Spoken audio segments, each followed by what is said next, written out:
And if you remember, the first thing we ask ourselves when we have a new machine learning framework formalism is, what's the first thing we ask ourselves? Bias. Yeah, another word of saying it. Specific kind of bias, or representation power. What is the representation power of the formalism? The first thing you should ask is about representation.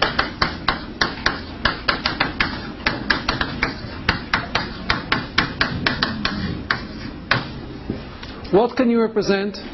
What can you not represent?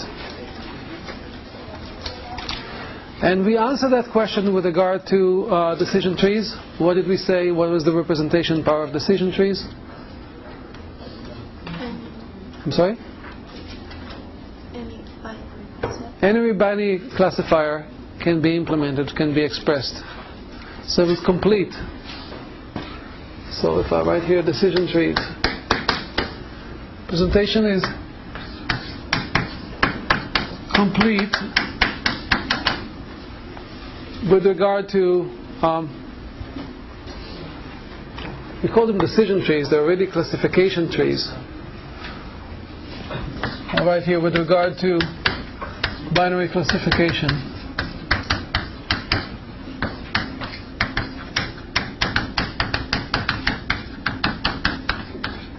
From binary variables. From binary inputs. So we dealt mostly with a situation where we had binary inputs and a binary output, and we gave an argument that any such function from n binary inputs to one binary output can be implemented in a decision tree. Typically there would be many more than one decision tree that would implement it. This can be relaxed considerably. It doesn't have to be a binary output. It could be one of several different outputs. You could kind of see how the same kind of argument for building a tree for any possible classifier would work here if it's not binary. So we'll call that discrete, or I think discrete would be enough here.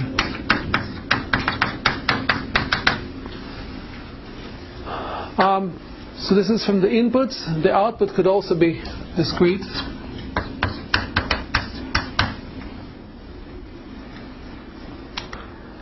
And in fact, you can use a decision tree also for continuous functions, although it becomes a little trickier. First of all, what kind of questions do you ask? We'll talk about it later today, but you will need to change the range of questions you ask. When you have a binary question, a binary input, you can ask, is it true or false? If you have a discrete variable that's not binary, you can ask, is it this value, or this value, or this value, or that value? If it has an infinite number of values, it's a little trickier. But discrete and finite set is easy. Instead of having 2 children, you have 3 or 4 or 5 or 10 children. Okay? When you have a continuous variable, it's not so clear what you do. Maybe you have to discretize it in some way. But in general, decision trees are complete. In fact, I will show you later, or I'll just describe to you results and say that you can, even continuous functions, you can approximate to any level of accuracy if you have a large enough tree. So the representation overall is complete. There's no bias, which is not necessarily good, right? We talked about the fact that hard bias is sometimes useful. So somebody used the word bias. This is the same as talking about hard bias.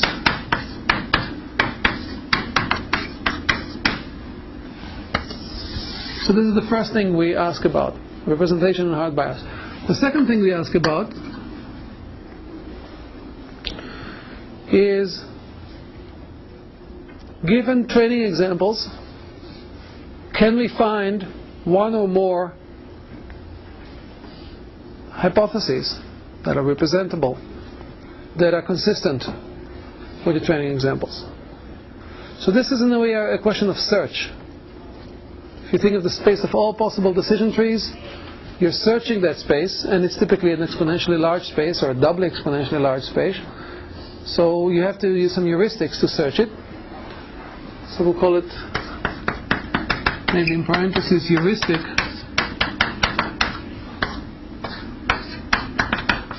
search. to match given data.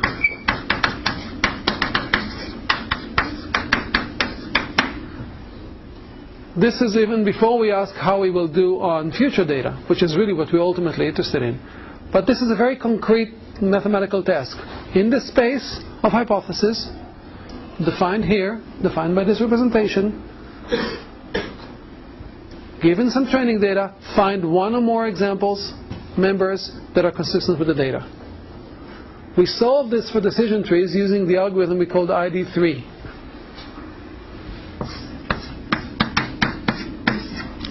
Which is a recursive algorithm that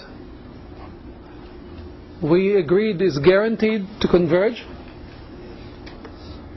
and guaranteed to give you the answer you want, which is a tree that is consistent with the training data, as long as the training data is not internally inconsistent.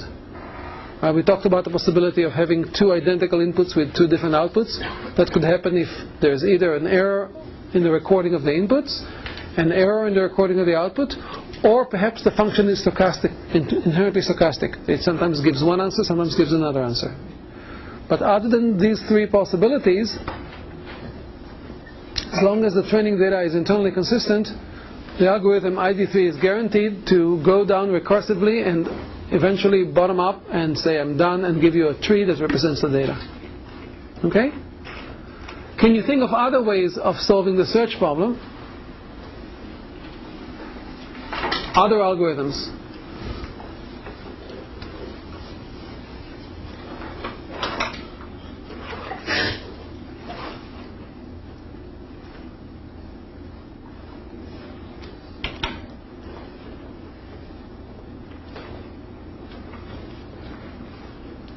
Can you think of something not recursive? Let's say, for example, please. Training example as a rule. And just take all those rules and make it into a tree. So Wonderful. Wonderful. This is a great way to do it. Let me make it concrete. Who's your name, please? Kim. Thank you, Kim. Let me just find my slide. Actually, I need a real slide.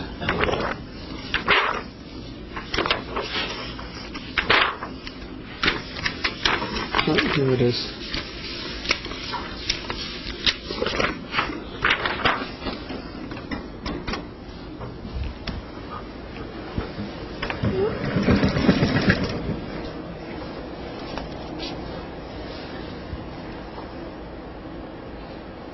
Okay, here are training examples, and what Kim is suggesting is take the first one. It says Outlook is sunny, so put Outlook in the root, draw the sunny branch, and then temperature is hot, put temperature here, and draw the hot branch,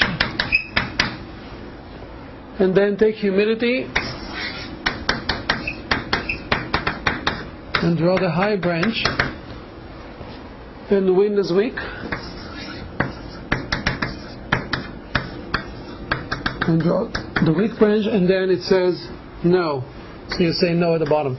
You basically took the first training example and converted it into a rule, which is a conjunction.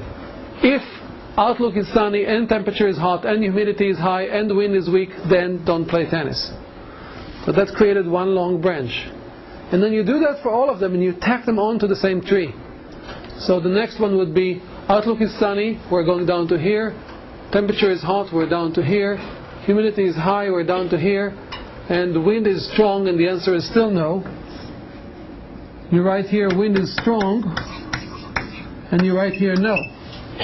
Now notice that you probably will notice that you don't need the bottom, because the wind could be either weak or strong and the answer is no in both ways.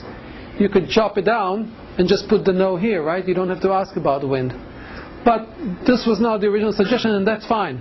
You can just very simple-mindedly and non-recursively, just linearly go through the data and do that, and basically every training example will convert into one path, right? And then you may be left with some branches. For example, Outlook may never have shown up with some other value.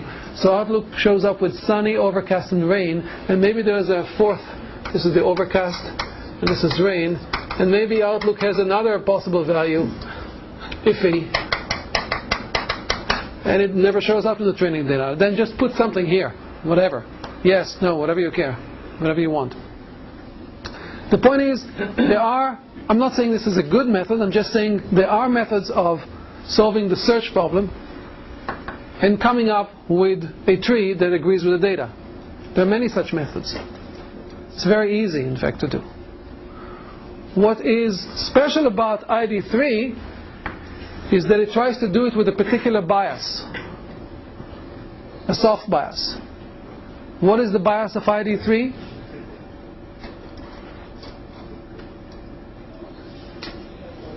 Sorry?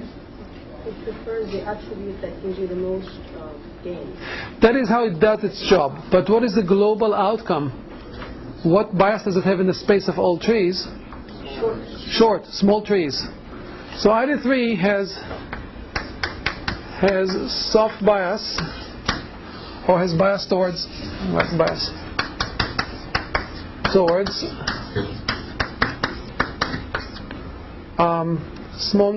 small number of nodes. I don't know why I use complicated language. Few nodes.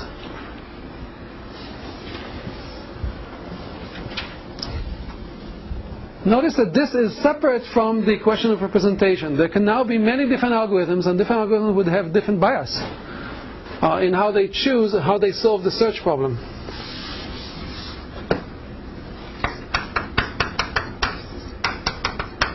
Fewer nodes.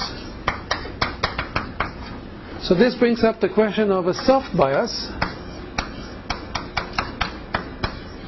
which is a preference within the hypothesis space for one hypothesis over another. You consider that ID3 has a soft bias of preferring trees with fewer nodes. I asked you at the end of last lecture if ID3 is guaranteed to always give you the smallest possible tree. So is it always guaranteed to achieve the optimum on the criterion that it's set for itself? And I think I told you, you guys suggested yourself that the answer is no. That it's not guaranteed to give you the shortest possible tree. And I challenged you to come up with an example where it doesn't. Or maybe I didn't give you the answer. I just asked you to prove it one way or another. So I gave you the answer now. So, does anybody have an example of a situation, describe it in as much detail or as little detail as you want, where ID3 will not give you the shortest possible tree?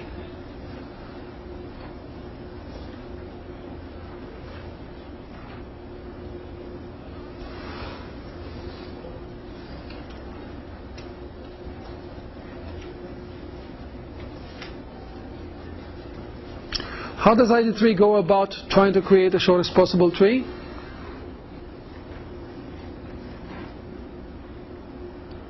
Why do we think that ID3 will tend towards short trees?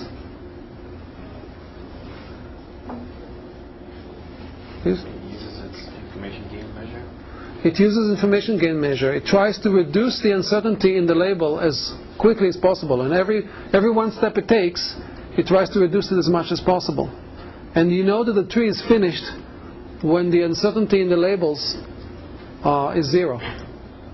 Because that means that every label is exactly a yes or a no. It doesn't have multiple items in it.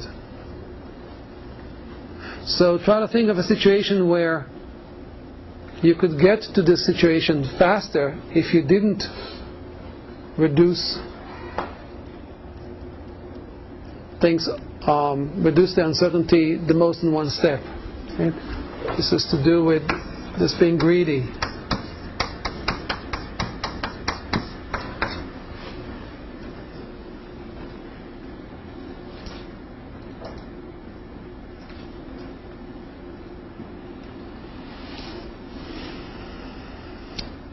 Can you think of an example?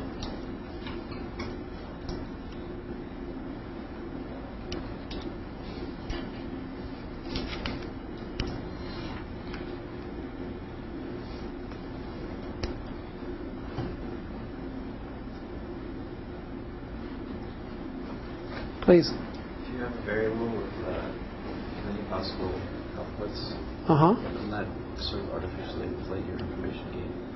Yes, it does, and we'll deal with that. I'd rather put it on hold for now.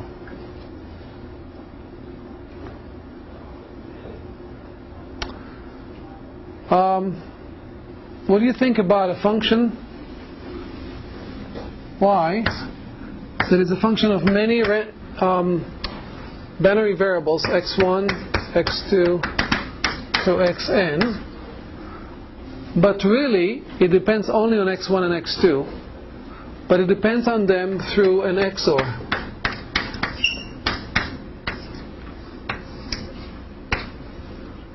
Okay? Let's say n is very large, could be 100. And let's say you have thousands of training examples.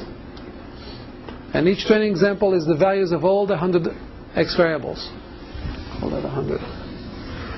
But you don't know it, but the function only does an XOR of the first and second variable. Then the shortest possible tree would be one that ignores all the other x's and just implements the XOR between x1 and x2. Okay? So it would ask about x1, and here it asks about x2, and here it asks about x2, and this is basically it. 3 nodes will implement that function. Is ID3 likely to settle on this function? It could, but very unlikely. Let's say you have not even 1,000 examples, but 100,000 examples. And these 100,000 examples, x1 and x2 are distributed uniformly.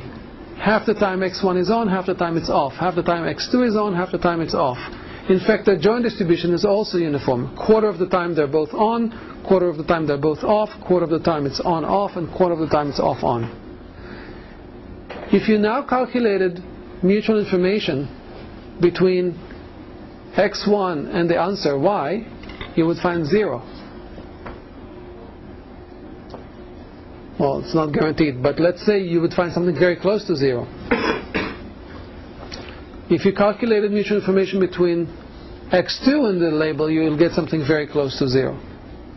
So x1 and x2 in themselves, in isolation, don't look very helpful, don't look very promising. And you might, the ID3 might be tempted to choose x3 or x4 or x17 or some other function that, because of fluctuations or because of the idiosyncrasies of the sample, look like they give you more information.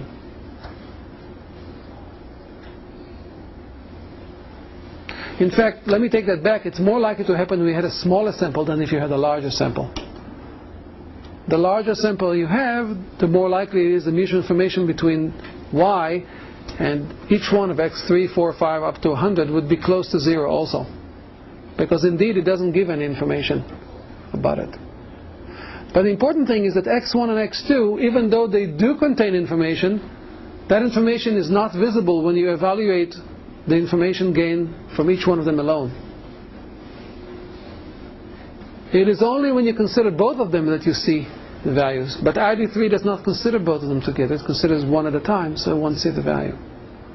So if you have a small sample of, let's say, 10 or 20 training examples, it is entirely possible that ID3 would choose one of the other variables. And once it chose one of the other variables, then you know it cannot end up with the smallest tree, because it will eventually have to learn the equivalent of this. But it will probably learn it multiple times in separate parts of the tree, with all sorts of other variables interfering. So it's not likely to learn something smaller than 3 nodes. This is not just a theoretical consideration. In reality, when you train a tree on a large number of attributes and a large amount of training data, you do not end up with the smallest possible tree. It's almost guaranteed. In fact, finding the smallest possible tree is intractable. We don't know. I don't know if there are any proofs that it belongs to a particular class like NP-complete, but we certainly don't know of any algorithm that would do it efficiently. In fact, I suspect that it's even harder than that, that if you're given the shortest possible tree, you cannot necessarily verify that it's the shortest possible tree in reasonable time.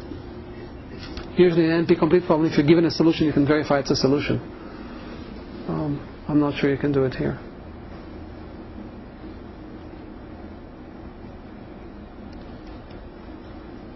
So our solution to the representation problem was clear, it's complete. Our solution to the search problem is somewhat less clear. Yes, you can search easily and find solutions. We have many algorithms for doing that. But if you're interested in injecting some soft bias, some preference, such as fewest nodes, you can then come up with an algorithm like ID3 that would do more or less what you want, but is not guaranteed optimality.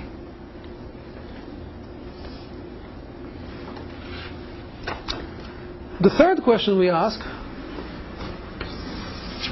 I'll put it here,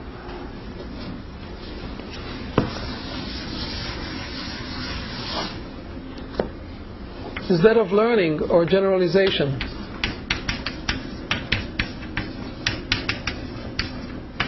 Namely, what can we expect would be the behavior of the solutions we found on new data? Will it classify correctly new data?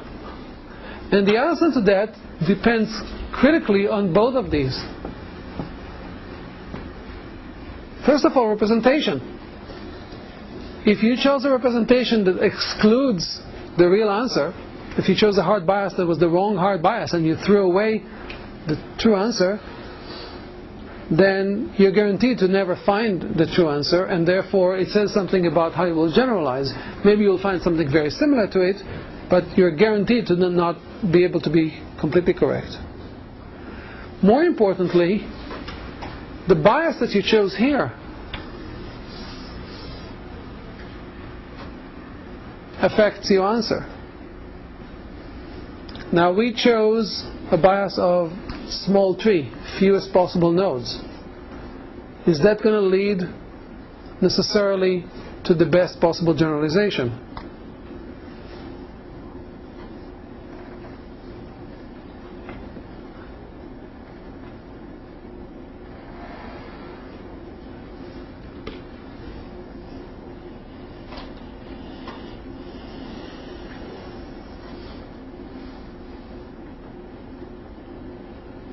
Please? There's no way of knowing.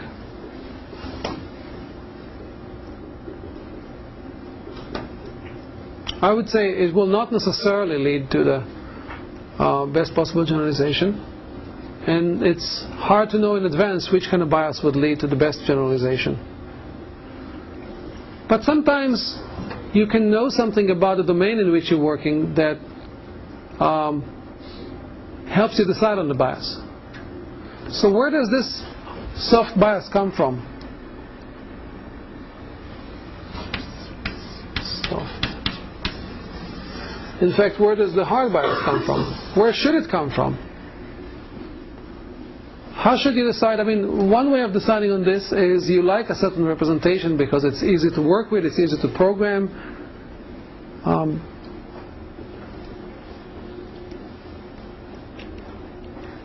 But maybe an overriding concern should be, is it the right hard bias and the right soft bias? And the answer to that does not come from machine learning theory. It comes from the domain, it comes from the problem you're working on.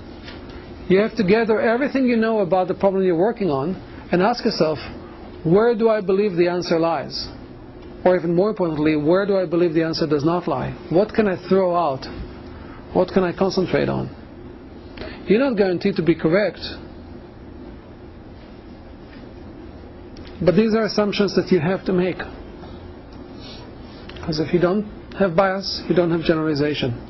So in a way, generalization is a consequence of the assumptions you made.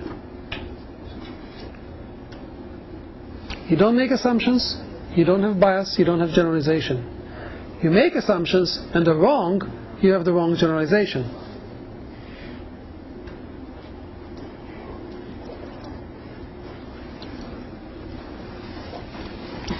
You don't seem very participatory today. I'd like to hear some comments, questions, disagreement.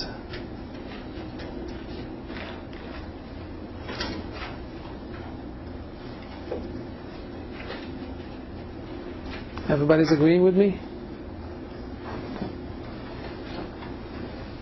So is there a way to understand if they're stuck on a minimum, global minimum, as opposed to the optimal solution when they're searching? And please, do we always get... You're asking about search. Yeah. Are you talking about being stuck on a global minimum? Does it always find the optimal solution? ID3 doesn't. There would be other algorithms and other formalisms that would set out some objective function and would achieve it. Would say we can always find the global minimum. This is, in a way, a side point. The important point is that you have to choose a hard bias and you have to choose a soft bias or a preference bias. Once you chose it, sometimes you're lucky and you're able to find the one hypothesis that optimizes it. Other times, like here, you're not. But it's in a way separate from the question of did you choose the right bias.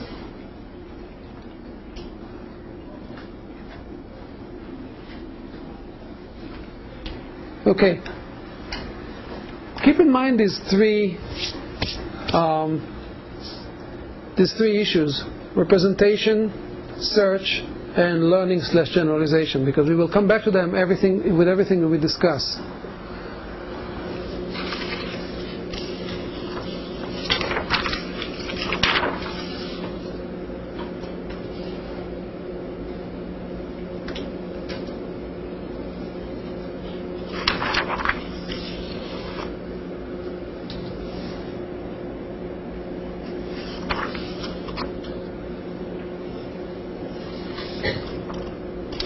So let's talk about overfitting.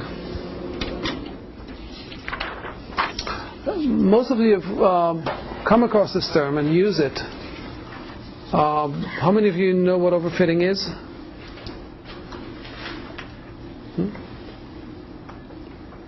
Okay, so did you raise your hand? No? Okay, you want to try? Please go ahead.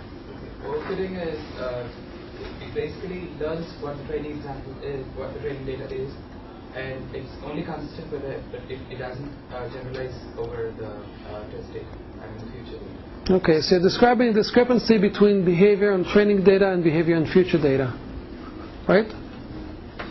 Rashmi, want to add something to it? You give a lot of examples, and so what happens is your system gets tuned Uh-huh. to the training data. So the best thing that you could do is divide the training data. Okay, that's not perfect. So it gets fit to the training data. Okay, so it comes from having lots of examples and having... Okay. Any other comments? Definitions? So overfitting is bad, right? That we all agree on. I think the point is that overfitting is when you do so well on the training data, but somehow you don't do well on future data. And why does that happen? Let's take hard bias. Does having a hard bias create overfitting, prevent overfitting, encourage overfitting? If you could choose a representation that has more representation power or less representation power, which one is more prone to overfitting? The bias. I'm sorry? The hard bias. Hard bias, meaning? Well, you're specifically saying that it has to fit to this. It has. You're constraining. You're saying that it has to fit to something where it may not actually fit. Okay, so if you have a hypothesis space and you created a hard bias, this is the big concept space, and you create a hard bias by having a small hypothesis space inside it, just this thing. And you're seeing the act of making it small is pushing you towards overfitting. Towards overfitting, yeah. Okay. The data may be that entire concept space, or at least the concept to learn may be an entire concept space. The target concept may not be here, it may be here. Okay. Anybody else? It's like your data really comes from a linear line, ax plus b. So your variables are a and b. You are trying to fit, let's say, a cubic into there. You're overfitting because of the noise in your data. Okay, I like that. So if your representation is trying to be more complex, you'll run the danger of overfitting. So assume you have some points that are kind of almost on the line, and you're saying suppose the true function is a linear function goes through it, but you're fitting a quadratic or a nonlinear function that would go like this. Would that be overfitting? Okay. Or you just connect them, even not with that. So you could approximate with a linear line, ax plus b, you have only two variables, but you could go ax cubed plus bx squared plus c. Right. And then try to find. So your problem comes from the fact that you're trying to model a simple thing with a complicated machinery. So it's having the complicated machinery that gets you in trouble. So if I restricted you and said, no, you're not allowed to consider quadratics and other polynomials, just straight lines, you will do better. You'll do better on the training data? And generalization. But also on the training data? Yes. Yes? You'll do better on the training data? No. No, you said it yourself, that you can't pass a straight line through it. If I try to pass a straight line through it, I'm going almost through these points, but not quite on them. Right? Maybe I could go through one or two of them, but I cannot go through more. So this is a very good example. Let's stick with it for a moment. Suppose your data did come from some linear process. So the right way to explain it is with a straight line. But because it has some noise, any straight line is not going to hit these points exactly. It's going to hit it almost exactly. But now you come to the task with much more sophisticated functions. You're allowed to use sines and cosine and polynomials of any degree and exponentials. You're allowed to use any continuous function. You can hit all these points without a problem. Right? In fact, even if you're only allowed polynomials, you can hit all these points. I have 1, 2, 3, 4, 5 points here. A fourth degree polynomial is going to hit them exactly. So if I allow myself fourth degree polynomial, I can fit these 4 training points perfectly. But what will happen to future points? If we really believe that these points came from a straight line, then if I got an extra point here, my function will guess that the value is here, right? But really the value is going to be more around here. So the richness of expression that I had helped me explain the training data more accurately, but it's actually throwing me off where the real function is, and as a result I will not do well on other data.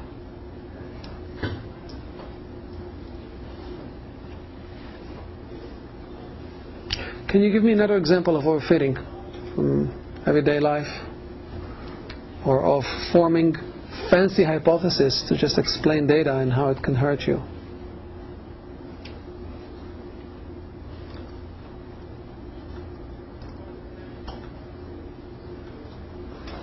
Please. Does it necessarily have to be like more fancy? I mean, just a lookup on the training data, like a table. Is that not an example of overfitting? Yes, it is. Keep that thought. We'll come back to that in a minute. So suppose you're a gambler and you play with dice and you put money on the line and you bet on throwing the dice, and you have all these hypotheses about what makes the dice come out one way versus another. It has to do with the temperature that day and your favorite shirt. You know, people who are professional gamblers and have all these what we call superstition about if you wear that shirt, or if you saw a cat, or if you saw a dog, or if something happened on the way, it would make things go one way or another. It's a form of overfitting because they look for very complicated and therefore powerful, potentially powerful explanations that can explain just about any data point. You know, if you consistently lose at a game, but you don't want to accept that you're using the wrong mathematical approach, you can pin it on other things.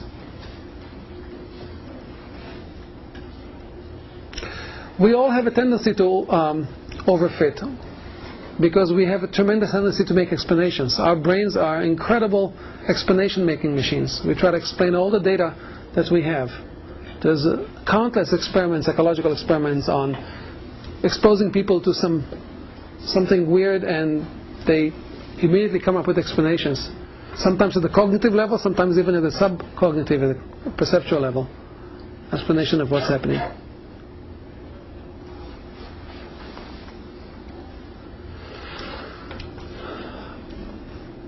Let's go back to our example. The reason we overfit is because we had the ability to cater to exactly the way the data behaves. If I have 5 data points here, and instead of being restricted to polynomials up to degree 4, I was allowed only up to polynomials up to degree 3, I would not overfit as much. But I would not be able to hit all these points. I'd be able to be pretty close to them. If I'm restricted to polynomial of degree 1, that's a straight line, I will be able to match them even less well. And if you take that to the extreme, you're limited to polynomials of degree 0, namely horizontal lines. You match these points even less well. So there's a trade-off between how much expressive power or representation power you have and how much overfitting you're going to do. The more representation power you have, the better you're able to explain or match a fixed amount of data that's presented to you. But the more suspicious you should be of that explanation. If you have 2 people explaining the same data, one of them explaining it with a very simple explanation, like one straight line,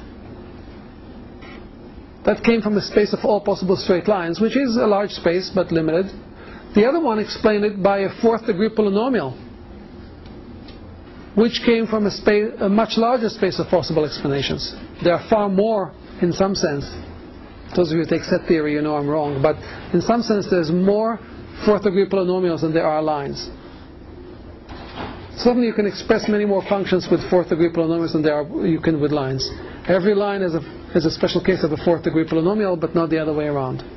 So if you have 2 people explaining the same data, one with a simple explanation, one with a complicated explanation, and let's say for a moment that they explain it equally well, who would you choose to believe? The one with a simpler explanation. That's Occam's razor, right? Now, let's say they don't explain it equally well. Let's say the guy with a simple explanation explained it slightly less well, but only slightly less well. Who will you tend to believe?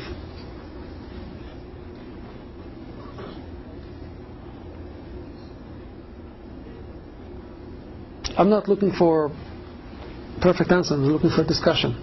Simple one. Second one. Who's the second one? The simple one. The simple one. So you're saying that you're willing to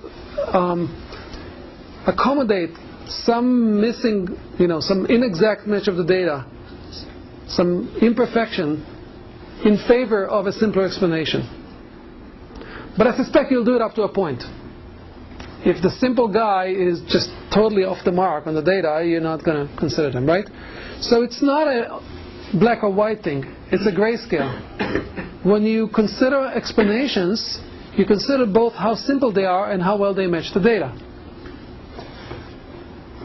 How do you weigh these things against each other? I mean, let's take an even simpler example, but let's not put it under the dark spot, under the lighter spot here.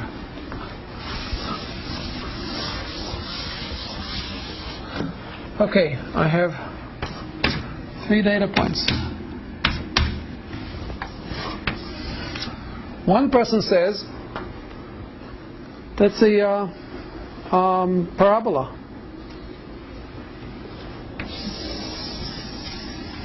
Second degree polynomial hits these 3 points perfectly. End of story. Another person says, nah, that's too complicated. I think it's just a straight line. It's the best straight line I can draw between these 3. Who do you tend to believe?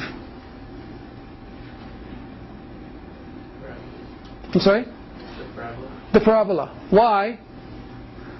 Because the straight line is such a horrible match. Okay? But what if the point wasn't here? What if the point was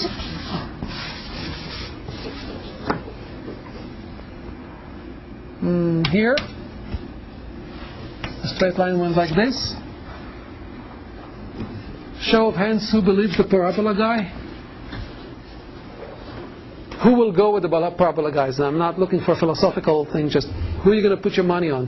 You have $1, you're going to put it on the parabola guy, because soon there's going to be another data point and you're going to have to place your bet. So place your bets, parabola guy? Straight line guy? Okay, I succeeded in making it close to even. Now what if the third point was not here, it was here? And it is still the case that the same parabola hits exactly these 3 points. And the straight line does not hit exactly all 3. Who goes with the parabola guy? Oh, maybe one guy. Okay, the point is that it's a continuum. How well you match things is a continuum. And when you have to make a decision between two hypotheses, you weigh how simple they are versus how well they match the data. And how do you weigh it in your mind? I don't know, but it's an interesting question to consider. How do you combine the two?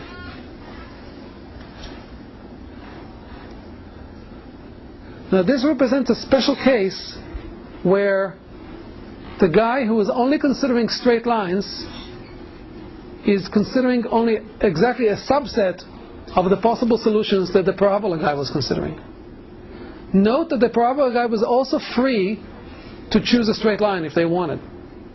So the hypothesis space in which the straight line guy was operating is a subset of the hypothesis space in which the parabola guy is operating. That will not always be the case. Sometimes they will have different biases that might have some overlap, but they don't have a subsumption relationship. It's possible that one would have a large bias and one would have a small bias, and yet they don't have to be a subset of each other. But it's particularly simple to think about, or relatively simple to think about, when they are a subset of each other, as is the case here. Now imagine you have not 3 points, but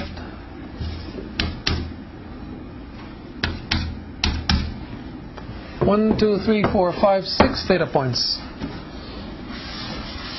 Now the competition is not two-way, but 5 or 6-way. There's going to be a straight line guy, and a parabola guy, and a third degree gal.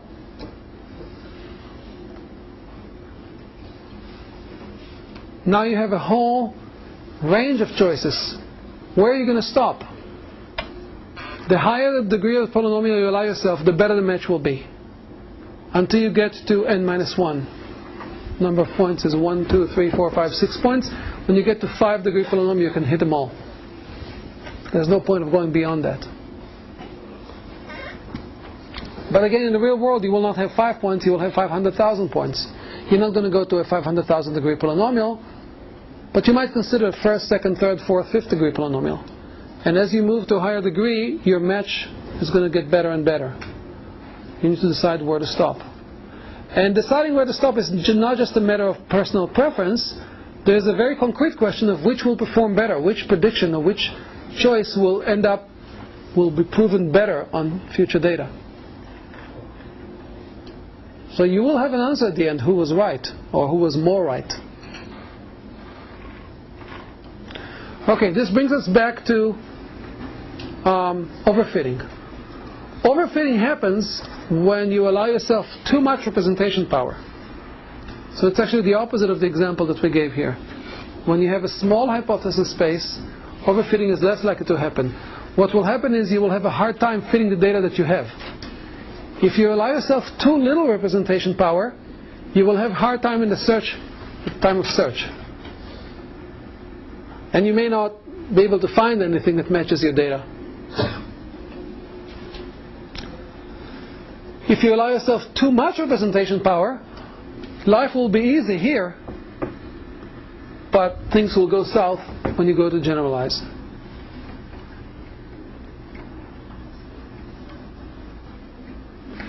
In fact, if doing a search in any kind of machine learning algorithm, if the search is easy, they should raise a flag for you.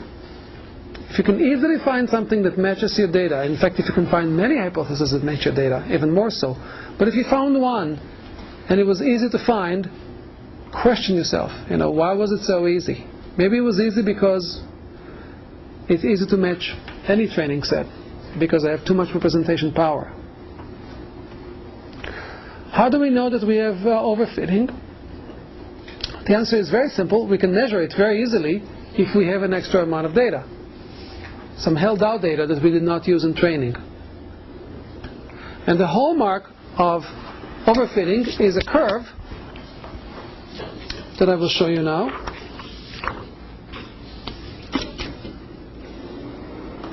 This is what overfitting looks like. It's every machine learner's worst nightmare. We see it all the time. What you see here is two curves. One is the error rate, or rather accuracy in this case, as a function of the size of a tree. So this is for a tree that's being trained with ID3. And as the tree is grown with ID3, at any point after you added a node, you stop the tree, you pretend that's your end point, that's the final tree, and you measure the error rate of the training data as well as the error rate of some held out data that is not used for anything else except to make this measurement. And what you see is that as the tree grows, this measures the number of nodes in the tree, the accuracy, which is the opposite of the error rate, 1 minus error rate, of the tree on the training data grows up and up and up. And in fact, it is guaranteed to reach 100% accuracy. If you remember, our algorithm ID3 is guaranteed to eventually, when it's done, be consistent with the entire training data. Right? As long as there are no errors in it or inconsistencies in the training data. But in parallel, you measure the error rate on held out data, on data that is not used in the decision how to grow the tree. And what you find there, and this is a classic case, you find it often, is that the accuracy on the test data goes up together with the training data. At some point it starts deviating. It doesn't go up as much, but it still maybe goes up, and then it starts going down.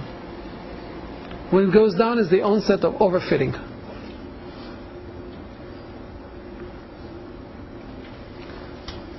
You see it in decision trees, you see it in neural networks, you see it in any representation that allows you to gradually increase the representation power. If you think of trees with more nodes as having more representation power, any representation that allows you to gradually fit the data better and better, you will eventually see this split.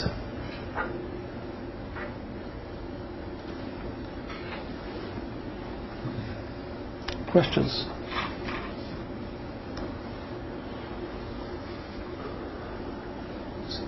Please. You also have to take into account how noisy your data is effectively. I mean, if there's a small noise, you need to be a little bit more general in the representation. Your hypothesis statement needs to be larger, but if you expect a lot of noise in your data, you probably have to shoot much larger for the hypothesis space. Otherwise, when you say noisy, do you mean that the values of the inputs or the outputs are not what they should be, that they were corrupt by some kind of noise? Yes, or that you are getting some tags in your training data, and someone put those tags and made a mistake when he put those tags. So there are several different ways of thinking about it. One is the information theoretic one. When you have noise injected in data, you lose some information. And when you lose information, that leads to the conclusion that you need more data to reach the same level of performance, right? Another way of looking at it is that the decision that you make, which node to split on, is suboptimal, because it sometimes would go the wrong way because of the noise. But there's another thing that is often called noise, which is not exactly noise, and that is the random fluctuations in the sample. And the fact that you have a finite sample, and the sample is drawn from the function, but on some days you'll get one sample, on other days you'll get another sample. This is sometimes also loosely referred to as noise, but it's not noise in the sense of error. It is more the idiosyncrasy of the sample. So suppose you had 100 training examples for some problem, you build a tree. You end up with one tree.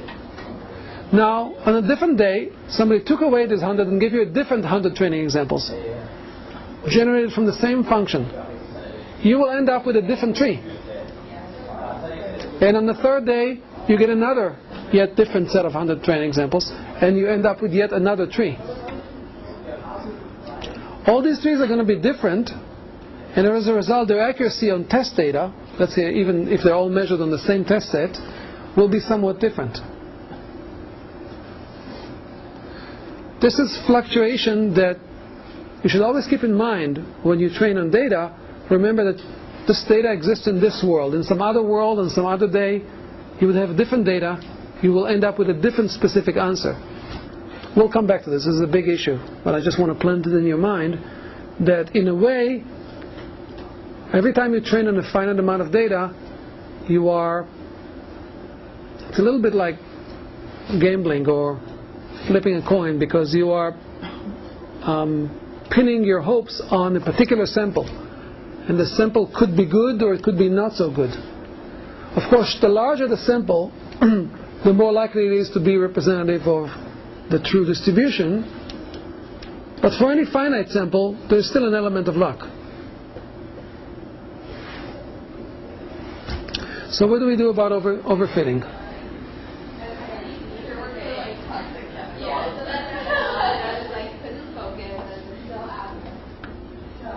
Please. We split all the examples that we have into training set and testing set, and then first you train and obtain a fit, and then you test to see if that fit is really predictive about the future. So that's what we did here, right? We took some of the data and we called it test data, and the remaining was training data, and then we did exactly that, and now we know where overfitting sets in. So what do we do?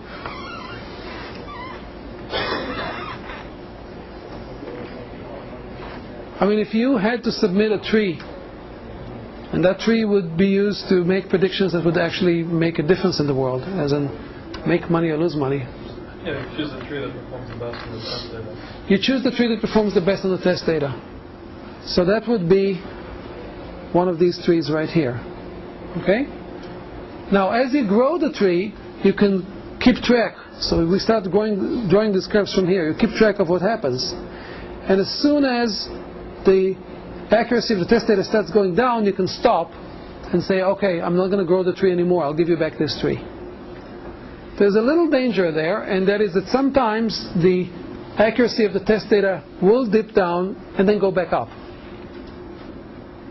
It's possible that you hit a local minimum. So you might be safer, if you really want to optimize things, building the tree for a long way until they separate very far, and then looking back and saying, okay, what's my maximum here? That would be slightly better, if you can afford the calculation. If you cannot, then stop as soon as the test set accuracy starts going down. Question? But the bottom line depends on the actual test data, so it could be the case that it does perform that way on that test data, but it performs differently on a different set of test data. Very good point. So suppose we had another test set. What would be the accuracy, what would be the curve of another test set? And the answer depends on how big that test set is. If it's not very big, then it might follow more or less qualitatively what this test set does, but there would be fluctuations. For example, some test sets might be more like the training set. They just happen to have examples that are more like those in the training set, and others may be less so. Those that are more like the training set will tend to track the training set accuracy better. So what's the conclusion from that? What would you do? Test it on multiple data sets that are different from the Test it on multiple test sets. Well, is that different than combining the test sets together into a bigger test set? big test set. Have a big test set. Okay, there's a problem with having a big test set. If you have a finite amount of data, Every data item that goes into your test set means one less data item in your training set. Right? So we reached another very common problem in machine learning. How do you divide your data between training and testing or validation? We will come back to this question and have different heuristics for doing that. But for now, I just want you to keep that in mind, that we're usually in a state of data scarcity. Data is usually not free. And the need for the data is a little different between training and testing. With training, the issue is the more data you have, the better hypothesis you're going to come up with. With tests, the issue is more, how do you know which is the best hypothesis, and how do you know how well it will perform in the future? You might even want to have 3 sets. A training set to grow the tree, a held out set to decide when overfitting fits in and when to stop, and then yet a third set that was not contaminated by the choice of when to stop, to give you an unbiased estimate of your error on future data. Why would you need a third set? Suppose the test set was quite small and it had lots of fluctuations up and down, because of the point you made that it's small and idiosyncratic. So if it had lots of fluctuations up and down, at some point it had a fluctuation up and it made you choose that tree. And you say, okay, there's a peak here, this is my peak, I will choose this tree that has 30-some nodes. And it would look good, but you and I know that this is just a fluctuation, that it's not truly reflective of how the tree will perform in new data. It's just some particular fluke match between the tree and the particular test set. That fluctuation allowed us to choose a point that's uncharacteristically high. So this doesn't look the case here, because it looks pretty smooth. So if you choose this tree or this tree or this tree or this tree, you have no reason to prefer one over the other.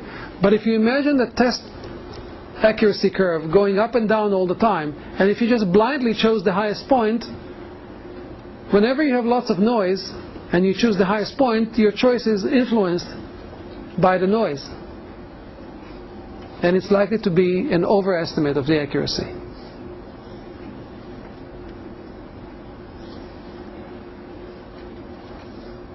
Question? Comments?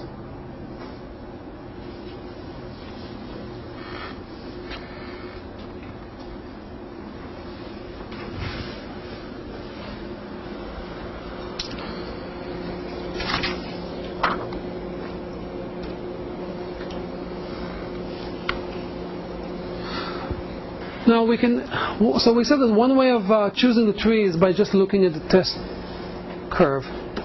But let's throw in what we said about the polynomials. We have an a priori belief that smaller trees are more reasonable than large trees, because smaller trees represent simpler hypotheses. So suppose now you had to choose between 2 trees. Let's say a tree here that has only 3 nodes and has a certain level of accuracy, or a tree here that has, say, 7 nodes but has higher accuracy. It's the same situation as in the polynomial case. Simpler hypothesis, less good of a match. Not as simple hypothesis, but better match. Now, I don't know how you would choose in this particular case, but if I change the curve a little bit, change the numbers, I can manipulate you to choose one way or another, which just shows that you're considering both the simplicity of the tree and the goodness of the match. You know you have to do that because you know that trees are tricky. They can match anything.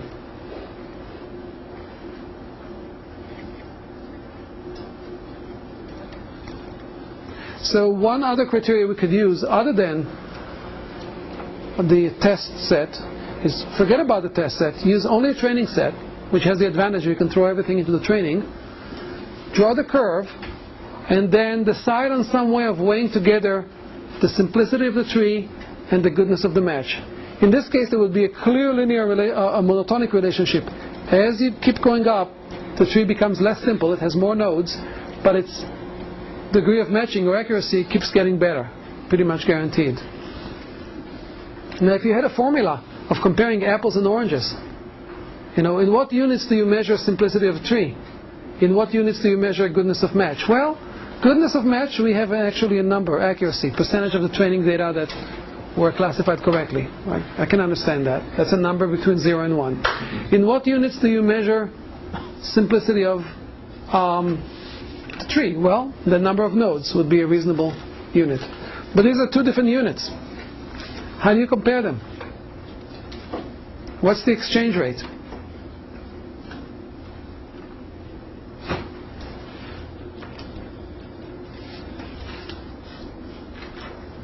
We'll come back to this question of the exchange rate later.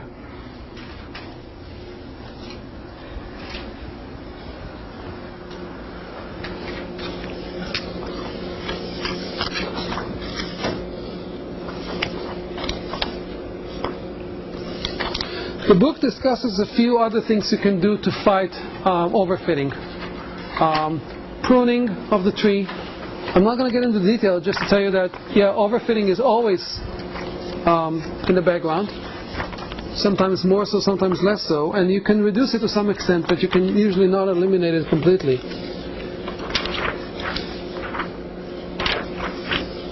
Okay, now let's deal with some of the other idiosyncrasies that some of you brought up. For example, what happens when you have an attribute in your problem that is continuous?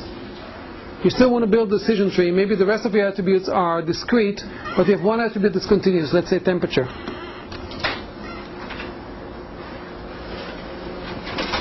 Forget about it, let's think. Lots of discrete variables, one continuous variable. How are you going to use a continuous variable in the tree? Let's say the variable is temperature. Range, okay, meaning? Well, you say if it's less than 10, you don't go out. So you ask a question, is the temperature less than 10 or greater than 75 or something like that, okay? Now, how many such questions are there? Infinite, because it's a continuous range. You could put your threshold anywhere. Is it temperature less than 10, or you can ask is temperature less than 10.1, or is temperature less than 10.125, and so forth. So where would you put it? What question would you choose to ask? I mean, we need to modify ID3 to choose some of these questions. Tom? Choose one with the best discrimination power. Choose the one with the best discrimination power.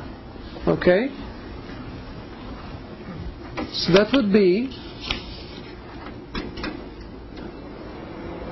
suppose your training examples, you had only 6 training examples, and they had these temperatures. You can even sort them, 40, 48, 60, 72, 80, 90, and these are the outputs. Suppose you were only allowed to ask a question of the type, is temperature greater than some value? Which value would you ask on? 50? Did I hear 50? Yeah. First call, 50? Okay. That would be putting a line here. So that would be splitting 2 no's on one side and then 3 yeses and 1 no in the other. That's a pretty good reduction of entropy. Okay, I didn't calculate exactly what it is. The other place you would consider putting it would be here, right? But it doesn't look quite as good. It only makes 1 item in the pure node and the rest are more balanced. So this looks better. So, for one thing, if you decide to split here, you could split it 48.1 or 49 or 50 or 52 or 57.6. You can split anywhere between 48 and 60. You have no basis on the basis of the data. You have no basis to choose one split over another. Maybe you would argue to put it in the middle between 48 and 60. That's a reasonable heuristic.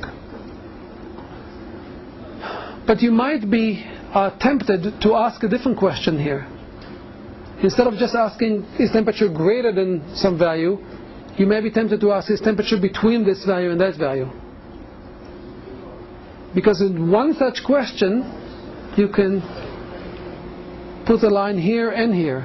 If you say temperature between 50 and 85, yes or no, that would classify all these examples correctly in one fell swoop. Right? Should you do it? Would you allow, you're building the tree, it's your decision, would you allow a question of that type? You would? Please? Well, because you're enhancing your representation, you might be overfitting at some point. Because you're enhancing your representation, you might be overfitting. That's absolutely true. But by allowing yourself question of the type, is temperature between this and this, it's like a second degree polynomial instead of a first degree polynomial, right? Roughly speaking. But like given like the sort of domain of the problem, it's possible. So like, because it's playing tennis, so you would think that there's some sort of moderation of the temperatures that you'd be looking for. Thank you. This is the answer I was hoping for. Go to the domain and figure out, do these kind of questions make sense in the domain? In this case, absolutely. Playing tennis, from everything you know about humankind, we don't like things to be either too hot or too cold. So it's very reasonable to say, yeah, let's allow questions of this type. In other areas, it may not make sense. So you also have to go back to the domain to make these kind of decisions. Tom? But you can have a decision tree have that same powers by using two nodes, one as greater than 54 and one as less than 85. Yes. And so you don't really gain anything. You maybe just heighten some complexity. So I'm not sure I agree that you don't gain anything. It is true that you will end up with a solution regardless. That is true. But the question becomes which one is likely to be more compact and therefore better representation. In general, I think the rule is allow whatever you think is reasonable in the domain and nothing more than that. I think it was Einstein who said everything should be made as simple as possible but not simpler than that.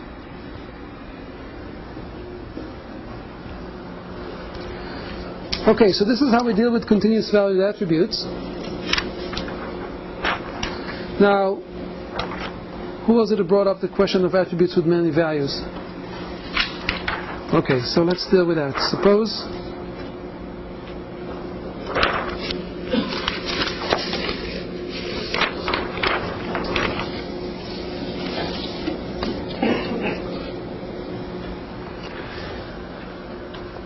some attributes have 2 values, some attributes might have 3 or 4 values, some attributes might have 366 values. Consider the attribute birth date. Okay, it has 366 possible values if you don't consider the year. If you consider the year, it would have even more. That means that if you chose it as your attribute, you would have 366 children coming out.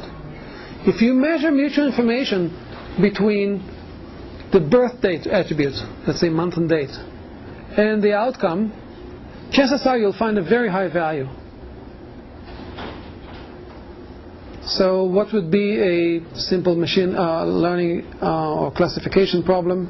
You're trying to predict math ability from a variety of factors including age, years of schooling, grade in math, and birth date, as in month and date. And you have 20 children that you're trying to learn from. If you allow questions, even if you have 50 children, if you allow questions on birth date, it will end up being the most informative attribute, because with one question you will be able to build a tree that has a single node. It will be the birth date node.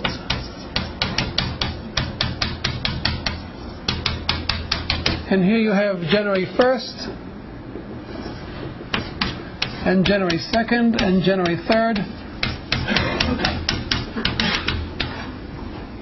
And at the end of each one of these branches, there would be either a yes or a no, depending on the child that happened to fall in that category, assuming no 2 children were born on the same day. And even if they were both born the same day, they might happen to have the same label. And if not, you would need just one more split here. But basically, just one node asking one question would seem to classify your training data beautifully. But as we all know, it will not do well on future data. It will not generalize well. Why? It's clearly overfitting. But why was it chosen by ID3? Because it seems to reduce the entropy with one question. Now, is it really one question? Is birth date really one question? Is it one bit of information? No, it's not. You could certainly represent birth date as a sequence of bits. First of all, month and then date. And within the month, you can ask, is it the first half of the year or the second half of the year? You can break it down into individual bits. So when we came up with this measure of mutual information between what we're after and our predictor, we failed to take into account that our predictor, or our attribute, sometimes is a single bit, and sometimes is many more bits than that. And that was a hole in our argument, because an adversary could now take three attributes, x1, x2, x3, all of them being binary, say, and lump them together into one variable, call it x1, 2, 3, or xx, or whatever, and say this attribute has 8 possible values. So you can play games by merging attributes together and splitting attributes, and you will get different behaviors of ID3. And this is effectively what the birth date is doing. There are lots of bits in there, and it says, choose me, but it doesn't tell you that the cost is a large number of bits. If you can think of building a tree as incurring a cost every time you ask a question about an attribute. It's an information cost, it's not necessarily a financial cost. But every time you choose to ask about a value of a given attribute, you're asking for some bits. And your goal is to reduce the entropy of y, of the predicted variable, while paying on average as few bits as possible along the way. So this is a more accurate way of phrasing ID3. Not reduce the entropy with the smallest number of questions, but the smallest number of bits as you ask these questions. Some of these questions require more than one bit as an answer. So one way of fixing that is changing the criterion for what the book called information gain. You still take the gain, which is nothing but the mutual information, but you normalize it by something that has to do with the number of bits that you're asking for on average.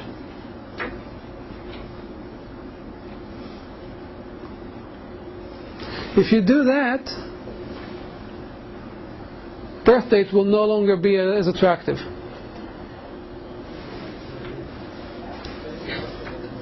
Oops, I'm past my time. Let me just run quickly one more. Sometimes attributes have costs. Sometimes you really don't know the values of the attributes and you need to incur some real cost to get them. For example, if you're a doctor and you're trying to make a diagnosis and you're building a decision tree to ask questions about the patient, some of these questions may involve measuring their blood pressure, which is easy, but some of them may involve what is the level of hematocrit in their blood, and that requires a test that costs a certain amount of money. If you're a robot trying to find your way to the next outlet to recharge your battery, and if you're not sure what's the fastest way, in order to make that decision, you may need to ask questions about the width of that door. But you cannot assess the width of the door from here. You have to get close to it, take a picture of it with a camera, and then you have the answer, and then you can make the decision. So sometimes the cost is in money, sometimes the cost is in actions, in time. But if you're in a situation where asking different questions has different costs, you can take that into account in building a tree. You're no longer building a tree with the smallest possible number of nodes, but you're trying to build a tree with the minimum expected cost to finding the answer. So you can put that into your objective measure of how to choose an attribute. You take the gain and you somehow normalize it by the cost. And here you have two different ways of combining gain and cost. The important take-home message from all these examples is that if you want to optimize something specific such as low cost or what was our previous example? Well, the previous example is more to do with information cost, so maybe it's not so related. But if you want to optimize something specific like financial cost or time to completion or any other kind of cost, you can take ID3 as it is and only replace one small thing or modify one small thing, which is the objective function you use to choose which attribute. And that changes the bias, and that will change what tree you end up with. And in none of these cases you're guaranteed to get the tree that optimizes what you wanted, but it will certainly bring you closer to it. Okay, you have an assignment, decision tree assignment out, right? And we have a week from today, is that correct? To complete it. Right, thank you.